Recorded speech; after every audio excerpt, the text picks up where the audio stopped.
Hello mga love, for today's video ay samahan niyo ako pumunta tayo dito sa OFW Lounge dito sa Terminal 3. Ayan, so ayan po ang mga lagayan or dyan po ilalagay mga maleta pagpapasok sa loob.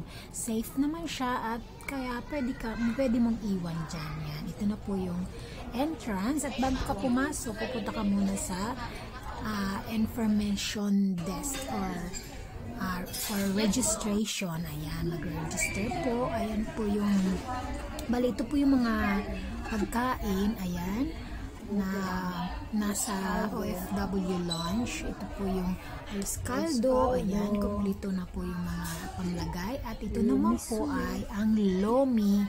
Ayan, madami ding mga tinapay. Ayan, yung ito dati yung putok.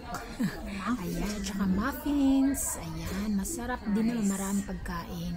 At isa sa paborito ko yung saging. Ayan. Yan na po ang mga upuan. Pwede ka mag-relax dyan. Yung mga OFW lang po na paalis ng pabalik sa bansa na pinagtrabahuan. Ayan, kain tayo. Kumuha na ako nito at parang mukhang masarap siya. Yung parang maliliit na tinapay na parang putok. At ito din naman ang masarap na saging. Yan. Ang sarap nito, nakarami ako ng kain nito. Ayan.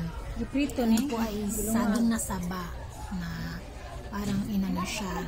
Parang pinirito. Yan. Kasama ko po si Joanne. Ayan. Magkasama kami dito sa Dubai Kakilala. Ayan. Yan po yung OFW lounge ng Terminal 3. Ayan. Meron din silang tubig, mga inumin, iced tea juice, at iba't ibang flavor. Ayan. Sulit naman ang pagstay at nabusog at nakaka-relax pa.